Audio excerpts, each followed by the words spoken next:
Olá, meus amigos, olá, minhas amigas do Legislação Integrada. Aqui quem fala é o professor Bruno Valente. Nossa conversa de hoje é sobre o informativo 835 do STJ.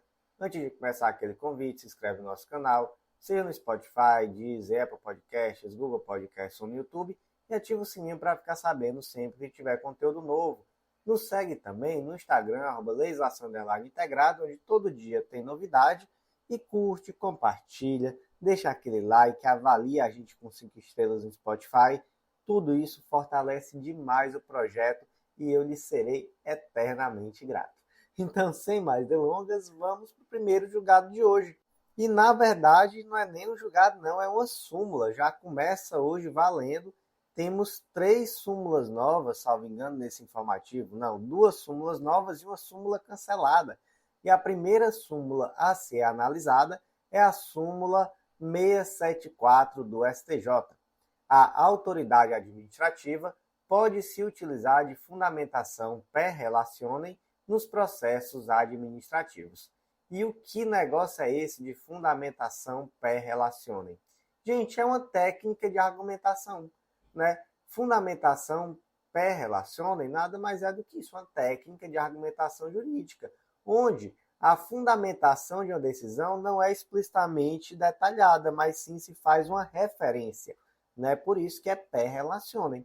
E essa referência pode ser a uma outra decisão ou pode ser, por exemplo, a um parecer. No âmbito judicial, é possível utilizar essa técnica de fundamentação per relationem?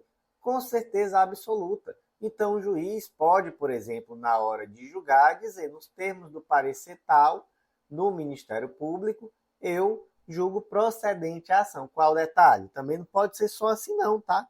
Nos termos do parecer, julgo procedente. Não, calma lá, tem que contextualizar, beleza? Então, olha só, a fundamentação per relationem, ela lhe traz essa possibilidade de ao invés de detalhar a fundamentação, você fazer uma referência, beleza? Mas tem que contextualizar, tá? Se só jogar aí a relação, a referência, né, melhor dizendo, a um parecer, a uma decisão pretérita, aí isso daí é decisão não fundamentada, beleza? Então, tem que justificar, tem que contextualizar, mas pode, com certeza absoluta, pode. E no âmbito administrativo, mesma coisa, nenhuma dúvida que pode, tá? Inclusive, agora nós temos aqui uma súmula, né, da STJ para deixar isso ainda mais claro, beleza? Como é que ficou, então, a súmula 674 do STJ? A autoridade administrativa pode se utilizar de fundamentação per relationem nos processos disciplinares. Próxima súmula de hoje, súmula 675 do STJ. É legítima a atuação dos órgãos de defesa do consumidor na aplicação de sanções administrativas previstas no CDC, quando a conduta praticada ofender direito consumerista, o que não exclui nem inviabiliza a atuação do órgão ou entidade de controle quando a atividade é regulada. Qual é a controvérsia? Que imagina, por exemplo, que existe uma empresa brasileira de telefonia móvel chamada Olá. A empresa Olá, ela foi multada pelo Procon do estado do Rio de Janeiro. Por quê? Porque praticou aí alguma medida abusiva, tinha uma cláusula abusiva, né, melhor dizendo, em seus contratos com seus consumidores. E aí, tome multa. E aí a Olá se defende dizendo, olha, Procon, veja bem, a minha atividade ela é regulamentada pela Anatel, então não se meta aqui não, deixe que a Anatel já está se metendo demais. Quem pode aplicar multa para a gente é a Anatel. É a Anatel que vai dizer se a cláusula é abusiva ou não. Então, Procon, você não pode. Gente, a tese da empresa Olá prospera? Não. Sabe por quê? Porque não existe uma exclusão aqui. A atuação da Anatel, no caso concreto, não exclui a atuação do Procon. Então, mesmo que a atividade seja regulamentada, é possível a aplicação do Sistema Nacional de Defesa do Consumidor, bem como, né, dos órgãos que o compõem. Beleza? É só isso, tá? A súmula 675 do STJ é legítima a atuação dos órgãos de defesa do consumidor na aplicação de sanções administrativas previstas no CDC, quando a conduta praticada ofender direito consumerista, o que não exclui nem inviabiliza a atuação do órgão ou entidade de controle quando a atividade é regulamentada. Próxima súmula de hoje é uma súmula que foi cancelada. Súmula 222 do STJ foi de arrasta e o seu teor era assim, ó. Compete à Justiça Comum processar e julgar as ações relativas à contribuição sindical prevista no artigo 578 da CLT. Gente, súmula cancelada, foi de arrasta, morreu, não tem mais. Mas essa súmula já estava superada há muito tempo.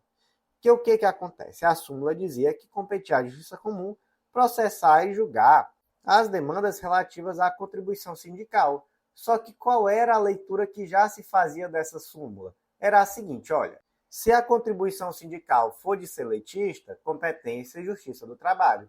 Se a contribuição sindical, por outro lado, for de servidor público estatutário, competência e Justiça Comum. Nesse sentido, inclusive, temos tese de repercussão geral, o tema 994, que nem é nova essa tese, é lá do ano de 2020, saiu, inclusive, no informativo 1001 do STF. Compete à Justiça Comum processar e julgar demandas em que se discute o recolhimento e o repasse de contribuição sindical de servidores públicos regidos pelo regime estatutário. Então, o teor correto aqui é esse, né? O que está correto é essa tese de repercussão geral, tema 994. Tanto é que a tese é vinculante, né? E é muito mais recente, enfim. Então, basicamente, tentava-se salvar essa súmula 222, dizendo, olha, ela está superada em parte. Porque a gente tenta, né, de alguma forma, dizer que ainda é válido, pelo menos em parte. Mas não, a verdade é que a melhor opção aqui mesmo era o cancelamento, porque essa súmula já estava superada há muito tempo, conforme, inclusive, já foi decidido nos informativos 690 e 703 do STJ, todos julgados da primeira sessão, então julgado de sessão, não foi nem de turma aqui nesses casos, tá? E por unanimidade. Então, cancelado, foi de arrasta, morreu a súmula 222, risca aí do seu material.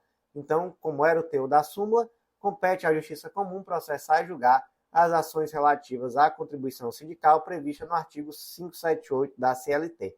Isso aqui não vale mais há muito tempo e agora foi cancelado, beleza? Como é que fica, então? Que já era, né, na verdade, empregado seletista cobra contribuição previdenciária na Justiça do Trabalho, servidor público estatutário é cobrada a contribuição sindical na Justiça Comum.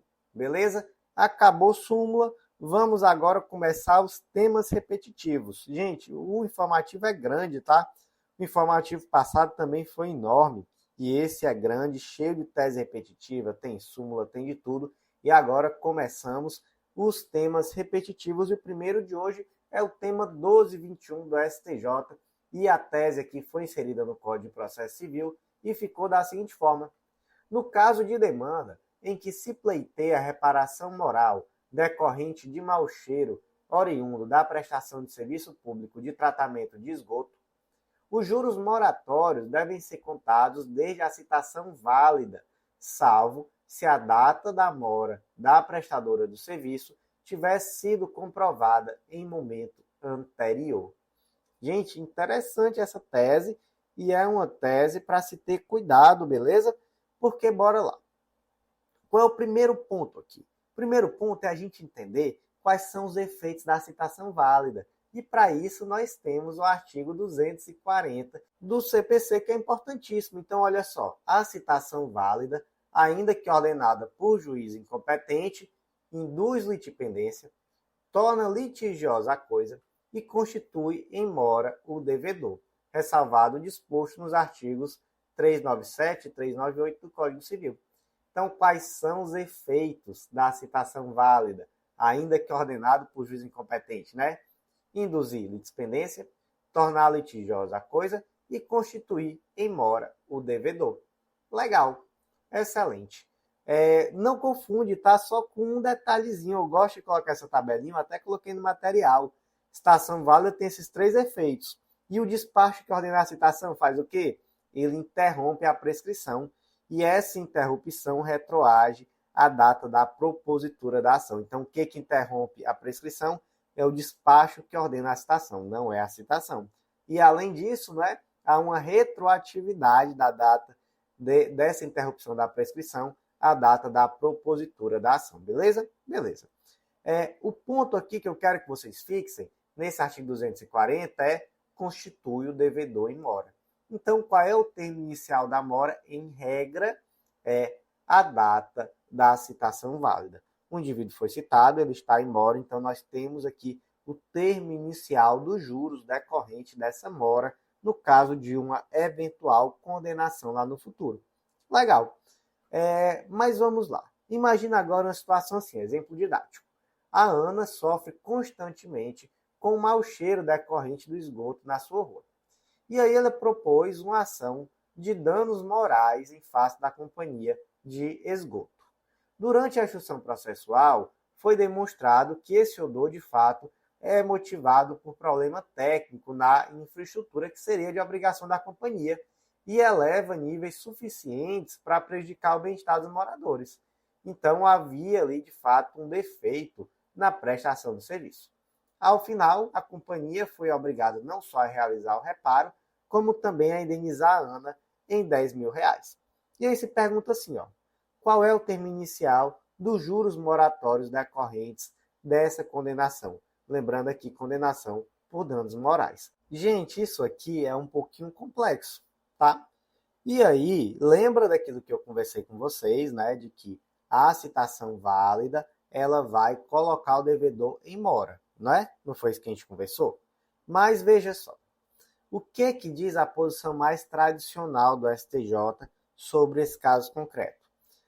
Parte-se aqui da súmula 54 do STJ, que diz assim, olha, os juros moratórios fluem a partir do evento danoso, em caso de responsabilidade extracontratual. E aí, o julgado aqui, ele parte dessa súmula para dizer que, apesar de haver essa posição tradicional, não é, da análise mais aprofundada dos julgados que embasaram essa súmula, se percebe que ele parte de uma teoria dualista, que divide entre responsabilidade contratual e extracontratual, enquanto, na verdade, hoje, o Código Civil de 2002 ele supera essa teoria dualista para buscar uma reparação integral em qualquer tipo de responsabilidade, seja contratual ou extracontratual. Beleza? Beleza. E aí, gente, o Código de Defesa do Consumidor também não adotou essa classificação dual. Então, ela se vale ali de conceitos mais modernos, em regra, de responsabilidade objetiva e solidária, tanto por vício quanto por fato do produto ou do serviço. Tudo isso, gente, para dizer que a mora também está caracterizada quando há um inadimplemento parcial, que pode ser um cumprimento imperfeito, inexato ou defeituoso da prestação.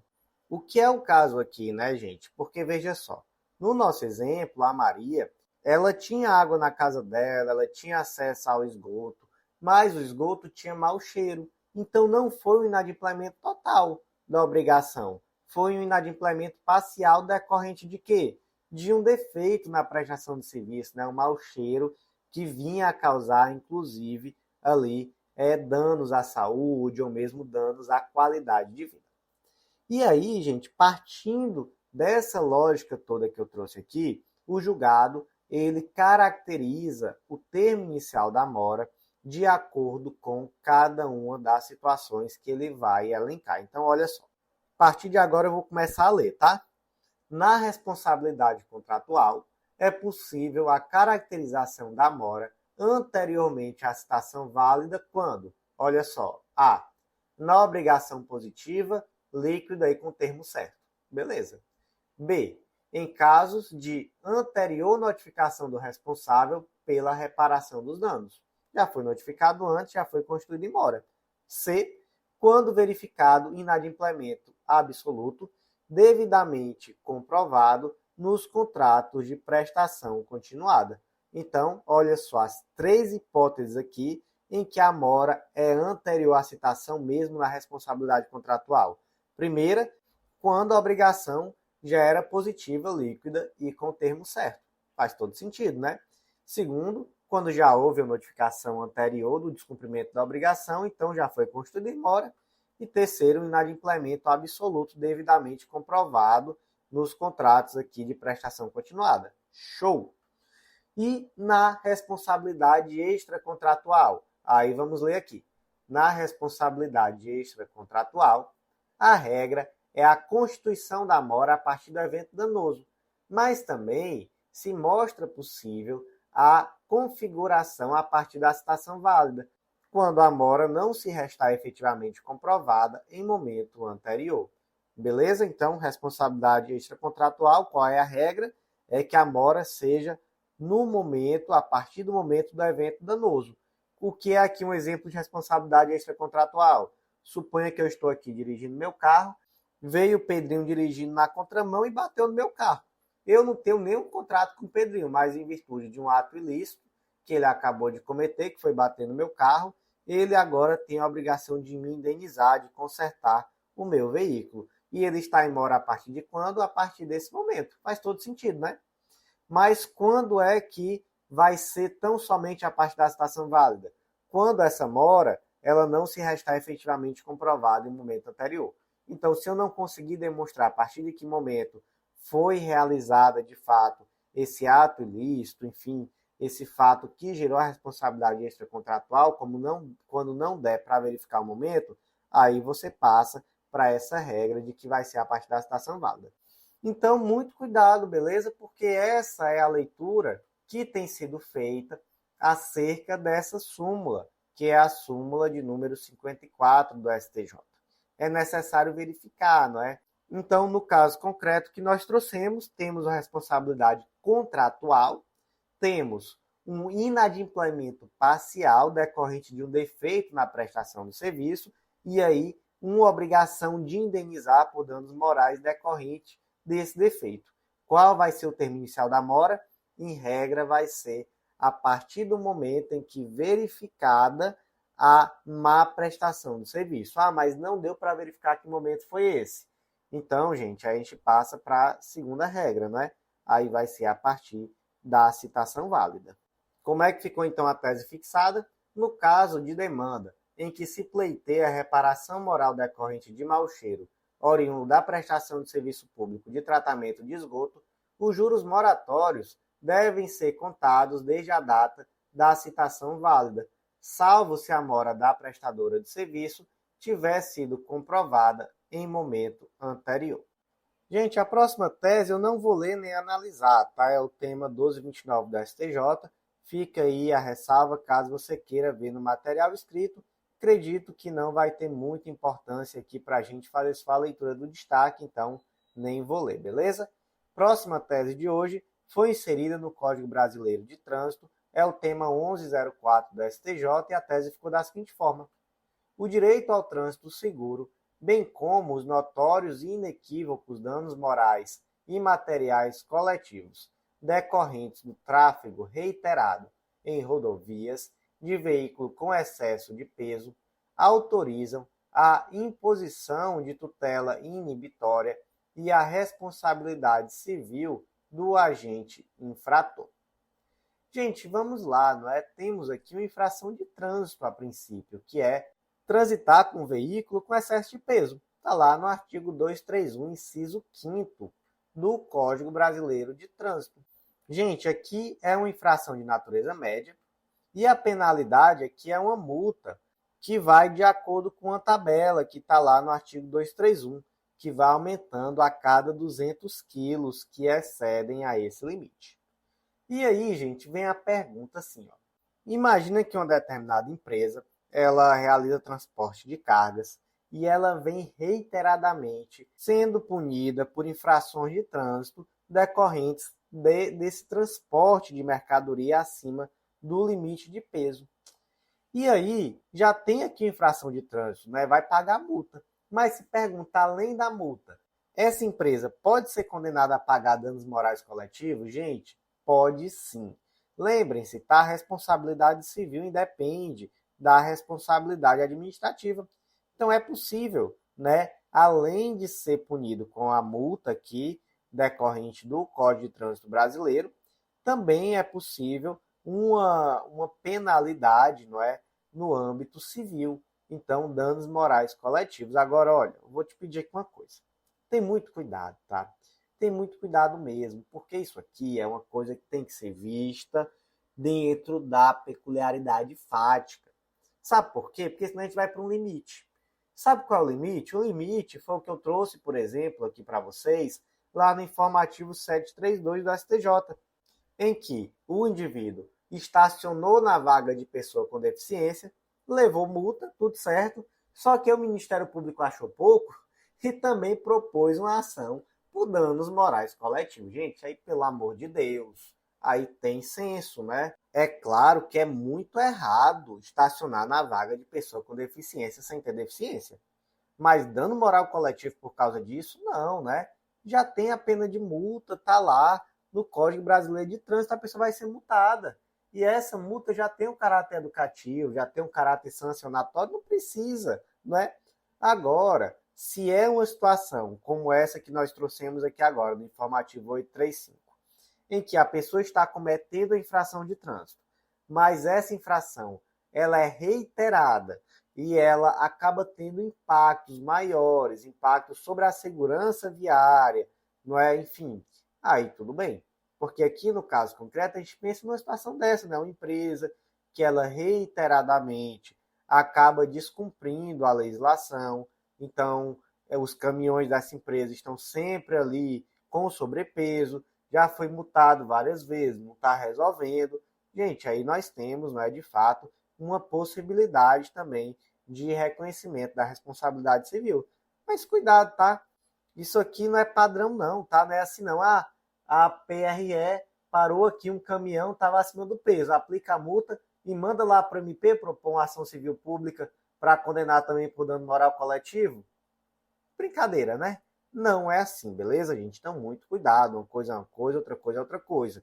Lembra sempre desse exemplo que eu trouxe aqui, lá do informativo 732, que, na minha humilde opinião, uma ação sem pé nem cabeça, querendo condenar alguém por dano moral coletivo por uma infração de trânsito. Por mais grave que seja, recriminável, mas, enfim, é uma infração de trânsito, né? Então, muito cuidado, beleza, gente? Uma coisa é uma coisa, outra coisa é outra coisa. Tenham parcimônia.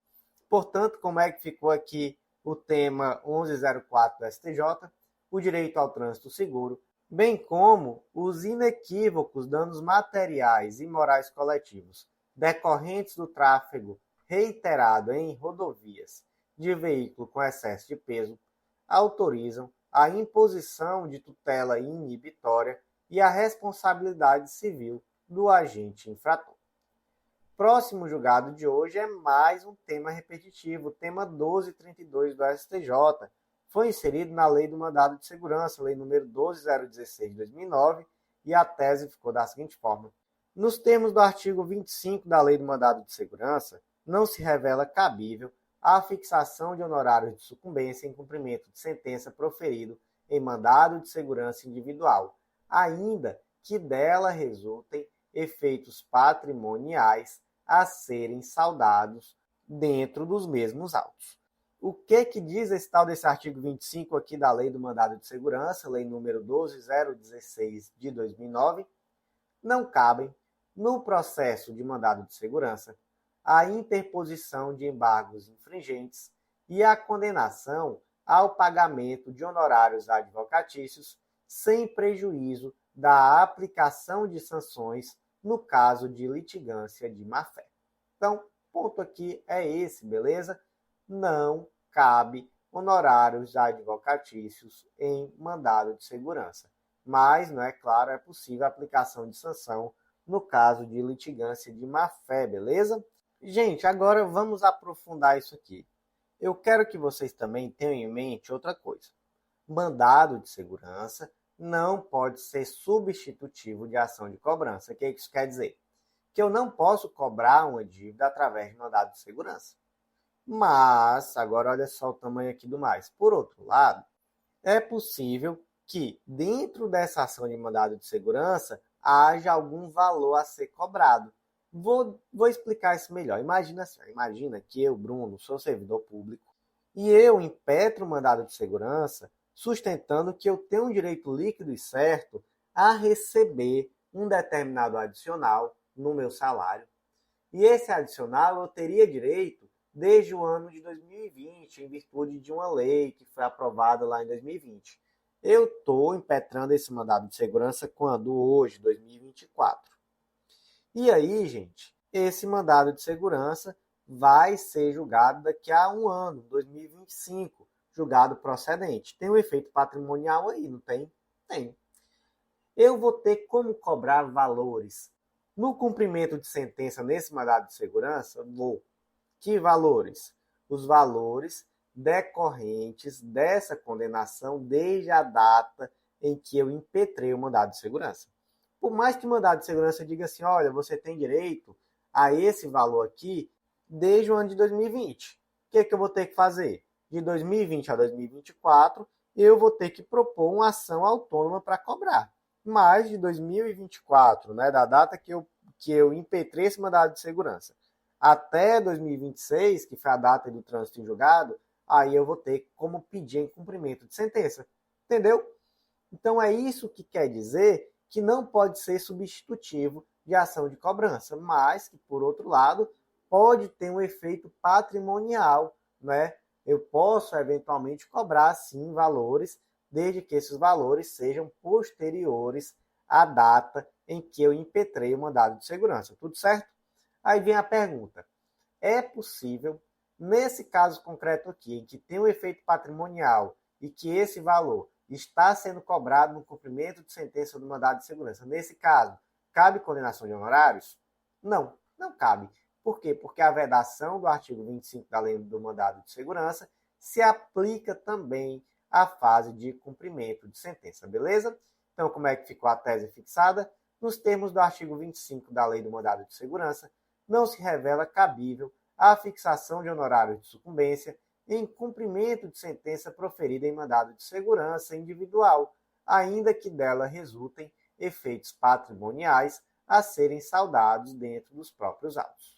Seguindo em frente, mais um tema repetitivo foi inserido na Lei de Drogas, Lei nº 11.343 de 2006, e é o tema 1259. A tese ficou da seguinte forma: a majorante do artigo 40, inciso 4º da Lei de Drogas, aplica-se quando o anexo finalístico entre o uso da arma e o tráfico de drogas, sendo a arma usada para garantir o sucesso da atividade criminosa, hipótese em que o crime do porte ou posse ilegal da arma é absolvido pelo tráfico. Do contrário, o delito previsto no Estatuto do Desarmamento é considerado crime autônomo em concurso material com tráfico de drogas. Gente, essa tese tem uma beleza, não tem? Porque ela é muito completa. É uma tese que você lê que não dá vontade nem de explicar, porque a tese já falou tudo. Porque às vezes parece que tem uma certa miséria na hora de fazer a tese, na hora de colocar o destaque do julgado. A gente lê e não é muito aquilo, né? Quando a gente vai entender aqui, não, tá tudo bonitinho, tá tudo redondinho, olha só. Lá no artigo 40, inciso 4º da Lei de Drogas, nós temos uma causa de aumento. São aumentadas de 1/6 a 2/3 a pena dos crimes, né, de tráfico de drogas, se, aí inciso 4º, se o crime tiver sido cometido com violência, grave ameaça, emprego de arma de fogo ou qualquer processo de intimidação difusa ou coletiva. Então, imagina, por exemplo, que a pessoa, né, o traficante, além de cometer o tráfico, ele comete uma violência ou ele comete uma intimidação, uma grave ameaça, com o objetivo de quê? De garantir a impunidade do crime dele de tráfico de drogas. Muito comum, né? Comum demais. E aí essa intimidação, ela pode ser realizada, inclusive, mediante emprego de arma de fogo. Aí o que acontece nesse caso? Se houver um nexo, né, se essa arma de fogo for utilizada de fato para garantir a traficância, não é um crime autônomo. Esse crime ele é absolvido pelo crime de tráfico e aí tem uma causa de aumento, que é de 1/6 a 2/3. Beleza? Beleza. Agora, por outro lado, se a pessoa comete o crime de tráfico de drogas e, além disso, ele é flagrado com uma arma de fogo sem que haja ali um nexo de causalidade, então, nesse caso, ele vai responder por crimes autônomos, beleza? É isso, entendeu? Nesse caso aí, imagina a pessoa é traficante, além disso, ele tem uma arma. Não tem nexo de causalidade da utilização da arma para uma intimidação com o objetivo de garantir o crime. Então, crimes autônomos, beleza? Beleza. A tese está muito completinha, né? Vamos reler. A majorante do artigo 40, inciso 4 da Lei de Drogas, aplica-se quando há nexo finalístico entre o uso de arma e o tráfico de drogas, sendo a arma usada para garantir o sucesso da atividade criminosa, hipótese em que o crime de porte ou posse legal de arma é absolvido pelo tráfico. Do contrário, o delito previsto no Estatuto do Desarmamento é considerado crime autônomo em concurso material com o tráfico de drogas. Próximo julgado também foi inserido na Lei de Drogas e é uma tese grande, ó, gente. Mas eu vou ler essa tese completa e não vou reler ao final, beleza?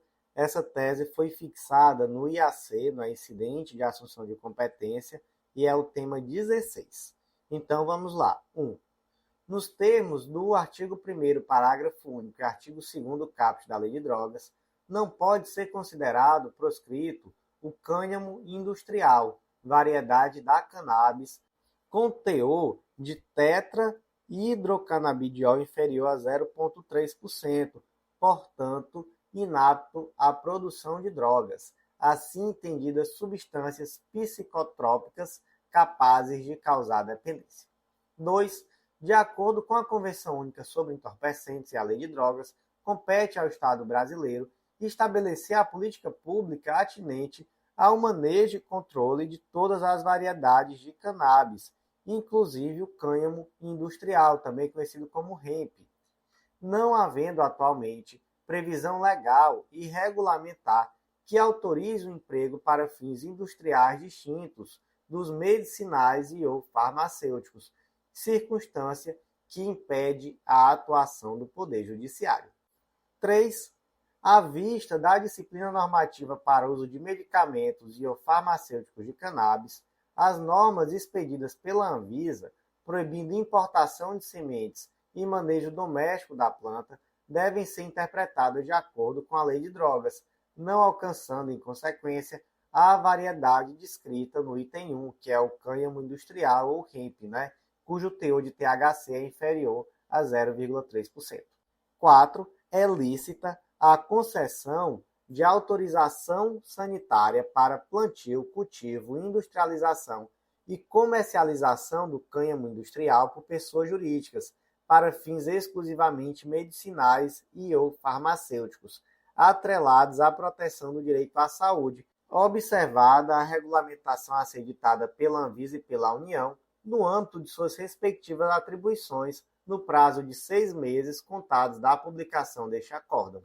5. Incumbe à Anvisa e à União, no exercício da discricionariedade administrativa, avaliar a adoção de diretrizes destinadas a obstar o desvio e a destinação indevida das sementes e das plantas, bem como para garantir a idoneidade das pessoas jurídicas habilitadas a exercerem as atividades, sem prejuízos de outras medidas para preservar a segurança na respectiva cadeia produtiva e ou comercial.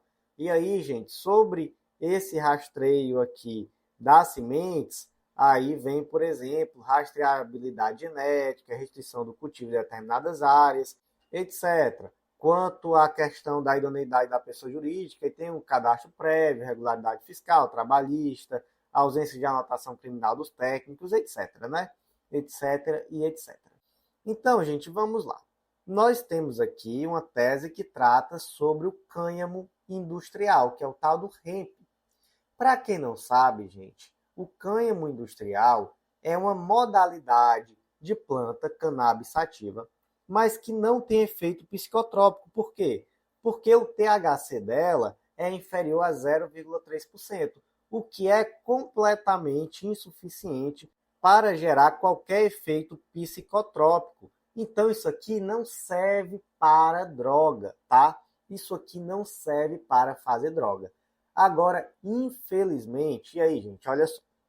Isso aqui, ninguém está conversando sobre legalização de maconha, nada do tipo, não.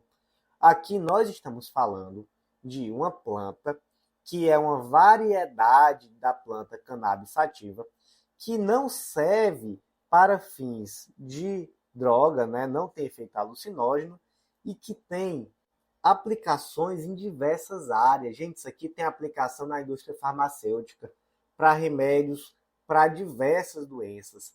Isso aqui tem aplicação na indústria alimentícia, como superalimento, na indústria têxtil, para a fabricação de tecidos de altíssima qualidade e com impacto ambiental extremamente mais baixo do que a indústria do algodão, por exemplo. Isso aqui tem aplicação até, gente, na construção civil. Isso aqui tem aplicação para fazer concreto, para fazer isolamento térmico em casa. Gente, isso aqui tem aplicação e muita coisa de verdade. É por isso que hoje cerca de 40 países já produzem quantidade significativa de cânhamo industrial. E aí, esse ranking é liderado hoje, não é, por China, países da União Europeia, Estados Unidos e Canadá.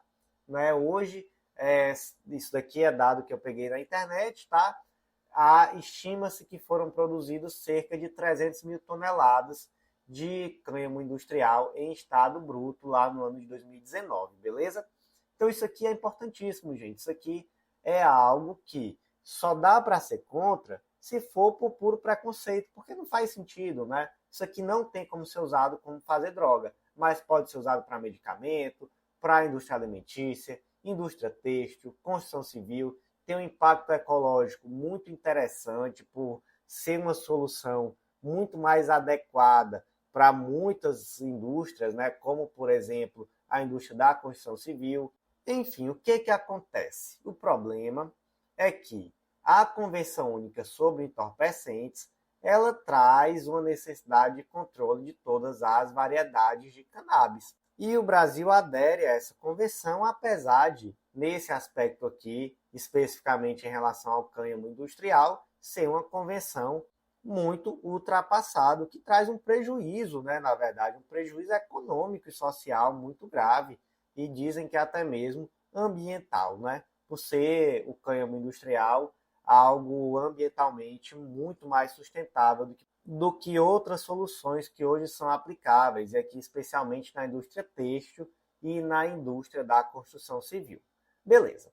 O que acontece? Apesar de tudo isso, nós não temos regulamentação no Brasil para o uso desse cânhamo industrial. E aí o que o STJ disse? Disse, Anvisa, eu não tenho como passar por cima do poder executivo para simplesmente liberar isso aqui de uma forma ampla. Mas, pelo menos aqui no âmbito da indústria farmacêutica, porque é algo que vai mexer diretamente com a saúde da população, faça o favor aí de desenrolar essa regulamentação. Vocês têm aí 6 meses, tá, para regulamentar. Enquanto isso, eu já vou dizendo aqui o seguinte, olha, cânhamo industrial não é droga, nos termos aqui do artigo 2º caput da Lei de Drogas. Por quê? Porque ele é totalmente inapto para a produção de drogas, já que não tem quantidade suficiente de THC. E Anvisa, você tem aí 6 meses para a regulamentação desse cânhamo industrial, pelo menos, tá? Que pelo menos para a indústria farmacêutica.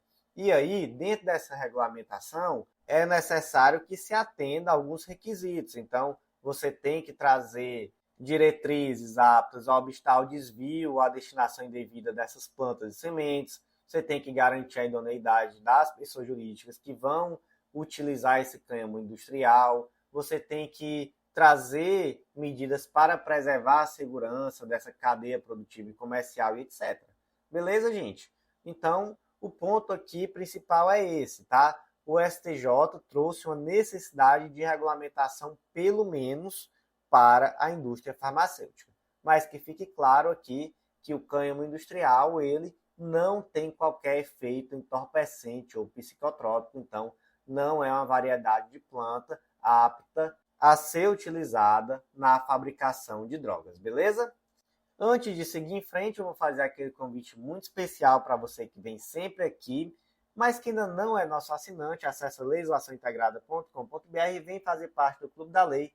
Com certeza vai ser um baita diferencial nos teus estudos, ter acesso a um material que é semanalmente atualizado e que vai organizar de uma vez por todas o teu estudo de lei seca e jurisprudência.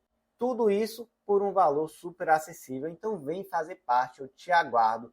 Com certeza absoluta vai ser um baita diferencial nos teus estudos. Último convite, vem conhecer a Editora Integrada, vem publicar com a gente. Você vai ver que é mais fácil do que você imagina e vai ser um baita diferencial em uma futura prova de títulos. Então, agora, seguindo em frente, vamos iniciar os julgados da primeira turma do STJ. E esse primeiro julgado foi inserido no Código de Defesa do Consumidor, destaque da seguinte forma: a simples apresentação de listagem de substituídos, quando do ajuizamento da ação coletiva, por si só, não importa em restrição dos efeitos da coisa julgada. Gente, esse julgado ele é muito interessante porque ele permite uma certa didática naquela diferenciação entre ação civil pública e entre ação coletiva ordinária. Uma das formas de diferenciar se é uma ação coletiva de rito ordinário ou se é uma ação civil pública é pelo objeto. Porque veja só, uma ação coletiva de rito ordinário, ela é uma ação que é proposta, por exemplo, por uma associação em defesa de seus associados. Entendeu? Então aqui nós temos uma situação de representação processual. É como se, por exemplo, eu tivesse aqui uma associação representativa de uma categoria. E aí, eu, na qualidade de advogado dessa associação, dissesse, nós vamos propor aqui uma ação, essa ação vai trazer alguns benefícios, quem aí quer ser representado pela associação nessa ação? Aí, algumas pessoas dizem, eu quero. Aí se faz uma assembleia, por exemplo, nessa assembleia se colhe as autorizações expressas para a propositura da ação, se junta uma lista, e a coisa julgada vai ter efeito sobre quem? Sobre quem está nessa lista, sobre quem autorizou expressamente. Então, é uma hipótese de representação processual. É algo muito parecido com aquela ação individual, que você pega a procuração do indivíduo e você o representa. Você está demandando um direito alheio em nome alheio, como mero representante. Beleza? Beleza. E a ação civil pública? Gente, na ação civil pública, primeira coisa, você olha também para o objeto. Qual é o objeto tutelado? Aqui são direitos difusos, coletivos ou individuais homogêneos. Beleza? Beleza. Segundo ponto. Aqui não há representação processual, aqui há substituição processual. Na substituição processual, você demanda em nome próprio direito alheio. Então, toda aquela lógica de você precisar de uma autorização expressa, de uma lista de representados, nada disso é necessário. Porque aqui, independentemente de autorização expressa, os associados vão ser beneficiados, porque aqui se demanda direito alheio em nome próprio. Aqui é substituição processual. Então, nesse caso, é totalmente desnecessária a apresentação nominal do rol de filiados para se propor uma ação civil pública por associação, para a associação, melhor dizendo, propor uma ação civil pública, beleza? Certo. E se, professor, por um acaso, a associação propor uma ação civil pública e trouxer uma lista de associados, isso muda alguma coisa no efeito da sentença coletiva? Gente, isso não muda absolutamente nada, beleza? Isso não muda absolutamente nada. O caso concreto aqui específico foi um sindicato, né? E o sindicato, como é uma associação, ele pode propor ação civil pública, normal. E aí, gente, se foi ação civil pública, é legitimidade extraordinária, é substituição processual, né? E aí não é necessário, de fato, juntar essa lista. E se juntar também, nada muda, não tem nenhum problema, beleza? Como é que ficou aqui o destaque? a simples apresentação de listagem dos substituídos, quando do ajuizamento da ação coletiva por si só, não importa em restrição dos efeitos da coisa julgada. Próximo julgado da terceira turma do STJ foi inserido no Código de Defesa do Consumidor destaque da seguinte forma: o reconhecimento da abusividade em contrato de compra de dívida deve resultar apenas na redução das obrigações iníquas assumidas pelo consumidor, de modo a reconduzi-lo à mesma situação econômica e não jurídica em que se encontrava antes do contrato excessivamente oneroso. Bora lá, antes de entrar no caso concreto específico, 2 pontos que são fundamentais. Primeiro, nós temos aqui uma cláusula abusiva. Por quê? Porque ela colocou o consumidor em desvantagem exagerada. E também, nesse caso concreto, dá para se dizer até que ele era incompatível com boa-fé e equidade. Então, nula de pleno direito essa cláusula, conforme o artigo 51, inciso 4º do Código de Defesa do Consumidor. Beleza? Beleza. Segundo ponto. Pensou em Código de Defesa do Consumidor? A gente não pensa só na defesa do consumidor propriamente dita. O Código de Defesa do Consumidor ele visa equilibrar interesses. Então, equilibra-se o interesse do consumidor com a necessidade de fomento da economia. Então, gente, quando nós falamos em cláusulas contratuais abusivas, sempre vai se buscar ao máximo preservar o negócio jurídico praticado. Elimina aquilo que é abusivo e mantém o restante do contrato, beleza? O nome disso, o princípio da conservação dos atos jurídicos. Beleza, gente, agora vamos para o caso concreto propriamente dito. O caso concreto foi um caso de refinanciamento com troco. O que é isso? Imagina que você tem um empréstimo com o banco A, você paga ali um valor mensal. Você chega no banco B e diz: banco B, compra esse meu empréstimo, compra essa minha dívida, melhor dizendo, que eu vou ficar ali pagando. Mas aí para que eu faço isso? Para conseguir uma condição melhor. Então pode ser que o banco B compre a dívida e você pague um valor menor, por exemplo, ou pode ser isso aqui, que é o refinanciamento com troco. O banco B vai comprar a dívida e ela vai lhe dar um troco, né? Vai lhe dar ali um determinado valor e você vai continuar pagando normalmente nas mesmas condições, mas recebendo ali um valor, né, como uma contraprestação para você refinanciar essa dívida junto ao banco B. É mais ou menos isso. Mas olha aqui o absurdo que aconteceu no caso concreto. E aqui, bem parecido com o original, né, mas nós mudamos os nomes.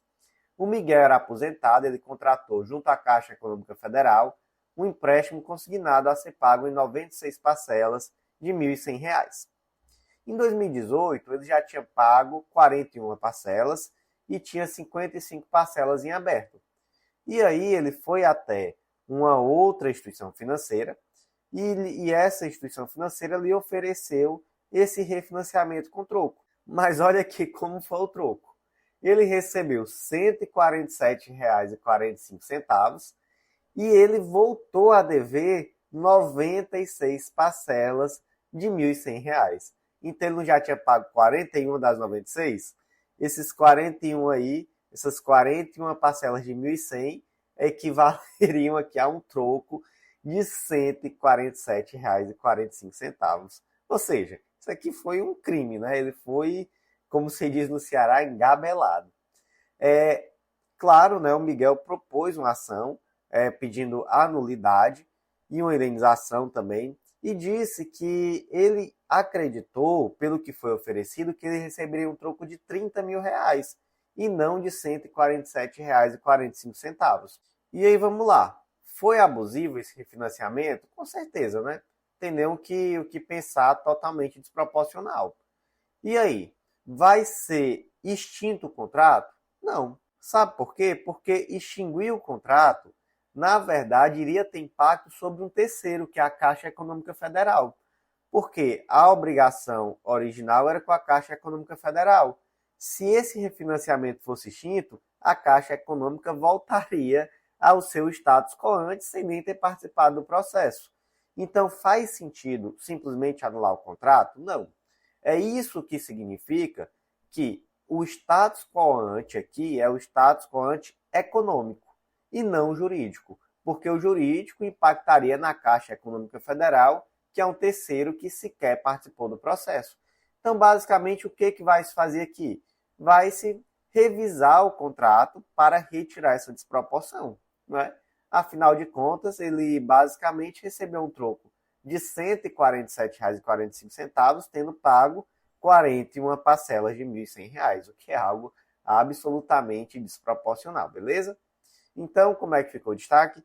O reconhecimento da abusividade em contrato de compra de dívida deve resultar apenas na redução das obrigações iníquas assumidas pelo consumidor, de modo a reconduzi-lo à mesma situação econômica e não jurídica, em que se encontrava antes do contrato excessivamente oneroso. Próximo julgado de hoje foi inserido no Marco Civil da Internet em destaque da seguinte forma: inexiste ofensa à soberania estrangeira a efetivação de forma global de uma ordem judicial específica de indisponibilidade de conteúdo na internet, considerado infrator segundo o direito brasileiro. Então, como é o caso concreto aqui? Vamos lá, um caso adaptado. Imagina que em 2014 a empresa X tomou conhecimento de um vídeo que foi postado no YouTube, que custava mais ou menos assim, como título: Ratos encontrados em alimentos na empresa X. O vídeo foi postado por um fake, com um nome lá aleatório. E a empresa notificou o Google, proprietário do YouTube. O Google não fez nada. Foi necessário propor uma ação judicial. E aí veio uma decisão mandando retirar o vídeo do YouTube no mundo todo. Retirar simplesmente ali o vídeo, excluir. Aí o Google disse: beleza, eu tiro do Brasil. Agora, a justiça brasileira não pode me obrigar a retirar esse vídeo da internet como um todo, do mundo inteiro. Eu simplesmente vou restringir para que os servidores brasileiros não localizem esse vídeo quando acessarem o YouTube. E aí a justiça brasileira disse: de forma alguma. Nós estamos mandando você retirar da internet, não é disponibilizar para servidor brasileiro, não. Até porque é muito fácil usar um VPN e aí mudar a localização e acessar. Então não faz nenhum sentido. E também, se o vídeo continua online, a difamação continua existindo, mesmo que não no Brasil. Então, gente, o que prevaleceu? Prevaleceu que essa ordem de indisponibilidade pode ser em caráter global, beleza? Um ponto que eu achei muito interessante foi quando se fala de soberania estrangeira.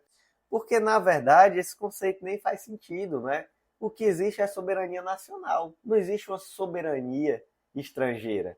O que existe é a soberania do Brasil, a soberania do país X, mas soberania estrangeira seria um conceito que nem faria sentido, Isso foi destacado no julgado, por isso que eu estou trazendo e eu achei interessante. Como é que ficou então o destaque? Não há ofensa à soberania estrangeira, a efetivação de forma global de uma ordem judicial específica de indisponibilidade de conteúdo na internet, considerado infrator segundo o direito brasileiro.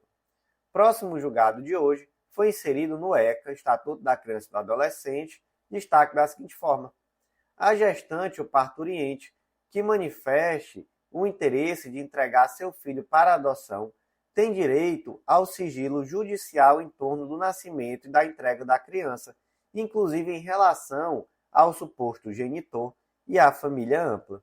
Que debate importante aqui, não é? E de onde é que vem isso? De onde é que vem esse debate? Vem lá do artigo 19A do Estatuto da Criança e do Adolescente. A gestante ou mãe que manifeste interesse em entregar seu filho para adoção, antes ou logo após o nascimento, será encaminhado à Justiça da Infância e da Juventude. Então, nós temos aqui uma previsão daquela mãe que opta por não manter seu filho, ela está grávida ou ela acabou de ter o filho, ela pode informar: olha, eu quero entregar meu filho à adoção. E aí, gente, nesses casos, essa pessoa sem nenhum constrangimento deve ser imediatamente encaminhada à Justiça da Infância e da Juventude para que proceda essa entrega. E esse filho vai ser entregue para aquela primeira pessoa da fila de adoção. E aí, vamos lá. O parágrafo 5º diz assim: Após o nascimento da criança, a vontade da mãe ou de ambos os genitores, se houver pai registral ou pai indicado, deve ser manifestada na audiência a que se refere o artigo 166, parágrafo 1º desta lei, garantindo o sigilo sobre a entrega. E aí depois vem o parágrafo 9º e diz assim, é garantido à mãe o direito ao sigilo sobre o nascimento, respeitado o disposto no artigo 48 desta lei. Sigilo sobre o nascimento. Aí vem, esse sigilo é em relação a quem? E aí, gente, a interpretação aqui foi que esse sigilo é em relação a todo mundo, até ao suposto pai, até a suposta família do pai. E o que isso significa? Que caso não se saiba quem é o pai, não vai se buscar investigar quem é esse pai. Por quê? Porque há um direito de sigilo do nascimento que está lá no parágrafo 9º do artigo 19A. Beleza? Então, se não houver pai indicado, não vai haver uma busca ativa para descobrir quem é esse pai, não. Realmente, a mãe vai ser encaminhada e o filho vai ser entregue à adoção, sem que haja investigação, por exemplo, sobre quem é o pai ou sobre a família, não é, do pai. Como é que ficou o destaque? A gestante ou parturiente que manifeste o interesse de entregar seu filho para adoção tem direito ao sigilo judicial em torno do nascimento e da entrega da criança, inclusive em relação ao suposto genitor e à família ampla. Como o informativo já está ficando muito longo, eu vou fazer aquele convite bem rápido. Acesse legislaçãointegrada.com.br e vem fazer parte do Clube da Lei, esse clube de membros que vai revolucionar teus estudos, organizando de uma vez por todas o teu ciclo de legislação e jurisprudência. Vem fazer parte, material semanalmente atualizado, com certeza vai ser um baita diferencial. Além disso, vem conhecer a Editora Integrada, vem publicar com a gente. É mais fácil do que você imagina e vai ser um baita diferencial em uma futura prova de títulos. Beleza, gente? Então, eu vou agora comentar o último julgado de hoje e vou gravar uma parte 2 com julgados da quinta e sexta turma, beleza? Então, o último julgado que nós vamos comentar hoje é da quarta turma do STJ, foi inserido no Estatuto da Criança e do Adolescente e tem 2 destaques. A Convenção de Haia sobre os aspectos civis do sequestro internacional de criança permite a regulamentação do direito de visita transfronteiriça, independentemente de subtração ou retenção ilícita da criança envolvida. Segundo destaque, a União possui legitimidade ativa para ajuizar a ação de regulamentação de visitas com base na Convenção de Haia sobre os aspectos civis do sequestro internacional de crianças, sendo a Justiça Federal competente para o julgamento. Como foi o caso concreto? Aqui, exemplo didático, tá? Com nomes fictícios. Alexandre e Mônica eram casados e residiam em Buenos Aires com a filha Isabela, de 4 anos de idade. Houve o divórcio e ficou estabelecido que Mônica e Isabela poderiam se mudar para São Paulo. Ressalte-se que essa mudança não se deu de forma consensual. Então, houve sequestro? Não. Simplesmente ficou acordado que ela poderia vir morar no Brasil com a filha. Algum tempo depois, o Alexandre ficou insatisfeito com a regulamentação das visitas. E aí, ele acionou a autoridade central requerendo o estabelecimento de condições que propiciassem o convívio familiar. E aí vem a primeira pergunta. A autoridade central ela pode intervir, mesmo sem que haja sequestro internacional de criança? Pode. Beleza? Pode, com certeza absoluta. Inclusive, há previsões expressas nesse sentido, né? Aí você pode ler, por exemplo, os artigos 6, artigo 21, artigo 7º da Convenção. E, gente, o ponto central aqui é que o direito à convivência não é só dos pais, tá? É também e especialmente da criança. Então, não é necessário que haja uma situação ilícita, um sequestro, de forma alguma. Mesmo nesses casos em que a saída da criança do país se deu de forma lícita, é possível sim a ação da autoridade central. Imagina que administrativamente não deu para resolver, então. A autoridade central tentou, não deu. Aí o que ela fez? Ela enviou para a AGU essa situação e a AGU propôs uma ação judicial perante a Justiça Federal. É possível essa ação? Então, olha só, foi uma ação proposta pela União de competência da Justiça Federal com o objetivo de regulamentar essa convivência familiar em uma situação, né, em que não houve um sequestro internacional de crianças. Houve uma saída do país, né, da Argentina para vir morar no Brasil, de forma consensual. Possível? Possível, beleza, gente? E o ponto aqui é que, se a ação foi proposta pela União, é Justiça Federal mesmo. Se fosse uma ação proposta pelos pais, era Justiça Estadual. Então, gente, como é que ficaram aqui os destaques? Primeiro destaque: a Convenção de Haia sobre os aspectos civis do sequestro internacional de crianças permite a regulamentação do direito de visita transfronteiriça, independentemente de subtração ou retenção ilícita da criança envolvida. Segundo destaque, a União possui legitimidade ativa para ajuizar a ação de regulamentação de visitas com base na Convenção de Haia sobre os aspectos civis do sequestro internacional de crianças, sendo a Justiça Federal competente para julgamento. Vamos parar por aqui, eu vou gravar a parte 2 com julgados da quinta e sexta turma. Por hoje foi isso, eu agradeço a você que ouviu até o final. Então deixa aquele like, comenta, avalia a gente com 5 estrelas no Spotify, compartilha, dá aquela força que eu agradeço demais. Então, até a próxima.